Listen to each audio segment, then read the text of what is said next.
একদিকে জাহান্নামের আওয়াজ, ওদিকে আমার আল্লাহ চিৎকার দিয়া বলবেন লিমানিল মুলকুল ইয়াউম লিল্লাহিল ওয়াহিদিল কাহ্হার। সমস্ত নবীরা কান্নায় বেকারার হয়ে যাবে। ওই সময় আবার আপন কেউ থাকবে না। ওই কিয়ামতের ময়দানে আমি ওমর আসামির কান গড়ায় দাঁড়াইতে পারবো না। ওয়ার্দজাহানের খলিফা হযরত ওমর দিনের বেলা মানুষের বিচার করে, রাতের বেলা ঘুরে ঘুরে ঘুরে ঘুরে মানুষের কি হালাত তাকায় তাকায় দেখে। আজকে ওমর একা, সাথে একটা গোলাম আছে, আসলাম কেউ নেই। রাতের অন্ধকারে জঙ্গলে ঘুরে কি খবর মানুষের। পাহাড়িয়া কিনারায় ঘর, পাহাড়ের কিনারায় গিয়ে দেখেন একটা ভাঙা ঘর, আগুন জ্বলে আগুন। ওমর দূরে দাঁড়ায় তাকায় দেখে একটা বৃদ্ধা মহিলা আগুন পাত্রে আগুন গরম করে পানি। তার আশেপাশে কিছু বাচ্চাগুলো ঘুমাইতেছে মাটিতে পড়িয়ে। হঠাৎ একটা বাচ্চা সজাগ হয়ে কান্না করে বলে, আম্মু খানা দাও। মা বলে, খানা রেডি হচ্ছে, অপেক্ষা কর। বাচ্চা কান্না করে আবার ঘুমায় গেল। ওমরে ফারুক রাদিয়াল্লাহু তাআলা আনহু সামনে এসে সালাম দিলেন। সালাম। আম্মা জান বলেন, কে তুমি হে যুবক? বলে, আমি আসছি একটা অজান্তে একটা আগন্তুক ব্যক্তি, খোঁজ খবর নিচ্ছি কার কি সমস্যা। মহিলা জানে না এই ওমর। ওমরও বলে না আমি ওমর। মহিলা বলে, ওই যুবক, তুমি আমার কি উপকার করবা? তবে একটা কথা শুনো, আমগো দেশ চালায় নাকি ওমর নামের খলিফাতুল মুসলিমিন, তবে আমার মনে বড় কষ্ট। দুনিয়াতে পারলে তো পারলাম, না হয় কিয়ামতের ময়দানে ওমরের বিরুদ্ধে আমি আল্লাহর কাছে বিচার দায়ের করব।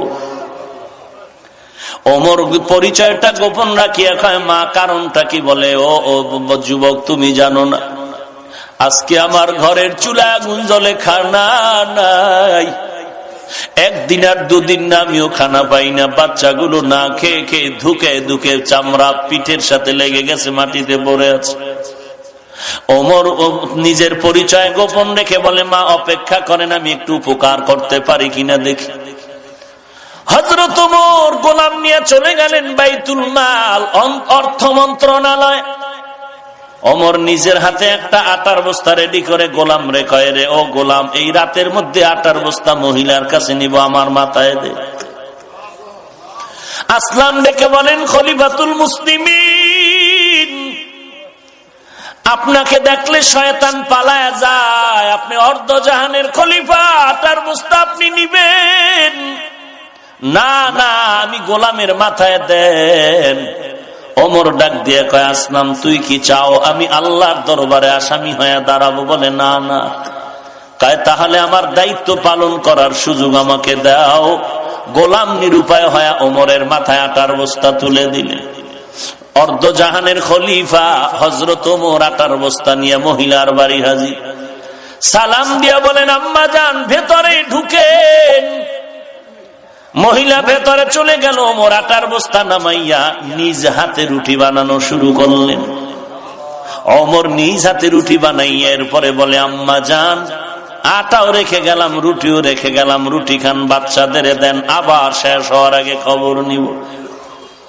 ওমর যখন বিদায় নেয়, আল্লাহর বান্দি বলে, যুবক একটু দাঁড়াও, আমি আমার কলিজা ভরে তোমার জন্য একটু দোয়া করিয়া দেই। আল্লাহর বান্দি হাত উঁচু করে বলেন, মালিক, আমার দেশে যদি এই যুবকের ক্ষমতায় দিতা, ওমরের দিতা না। ওমর যদি না হয় যুবক হইতো তো আমগো দেশ বেহেশতের বাগান হয়ে যেত।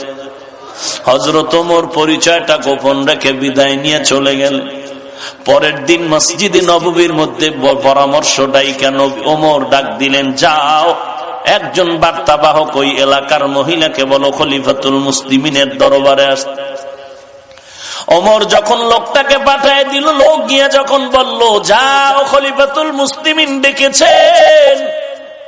মহিলা বড় ভয়, গতকালকের ঘটনা বুঝি যুবক ওমরের কাছে বলিয়েই ফেলাইছে, আমার আজ ফাঁসি হয়ে যাবে। মহিলা এমন কান্নার আওয়াজ, সন্তানদের থেকে এবার বিদায় নেয় আর বলে, মনের মতো মাকে দেখে নাও, আর জীবনে দেখা হবে না। আজ আমার খলিফাতুল মুসলিমিনের দরবারে হাজিরা হতে হবে, আমার বিচার হবে। কিন্তু এদিকে ওমরের কি হালাত! লম্বা একটা পাগড়ি হাতে নিয়ে ওমর দাঁড়িয়ে আছেন।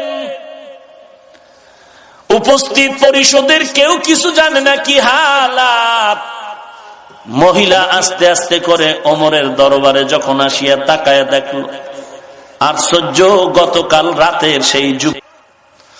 আপনি এই পাগড়ির মাথাটা ধরেন, আর একটা মাথা দিয়ে ওমরের গলায় পেঁচাইয়া বলে, আমাকে রাস্তায় রাস্তায় টানেন, আর আমি ওমরের বিচারটা করেন। এমন ভুল যেন আর জীবনে না হয়, মেহেরবানি করে আমার বিচার করেন। তারপরও চাই দুনিয়াতে বিচার হয়ে যাক, কিন্তু হাসরের ময়দানে যেন ওই আসামের কাঠগড়ায় দাঁড়াইতে না হয়। কারণ কিয়ামতের ময়দান বড় ভয়ঙ্কর, সূর্য মাথার উপরে নেমে আসবে, জমিনটা সূর্যের তাপে তামা হয়ে যাবে। সূর্যের তাপে বেঈমান আর গুনাহগারের মাথার মগজগুলো টাস টাস করে ফেটে যাবে। জাহান্নামের আওয়াজ দেখে দেখে বলবে, ও আল্লাহ, গুনাহগার গুলো কই? আমার পেটের মধ্যে দাও, যারা দুনিয়াতে তোমার সাথে বেঈমানি আর নাফরমানি করেছে। ওমরের কান্নায় পরিষদের সবার চোখে পানি।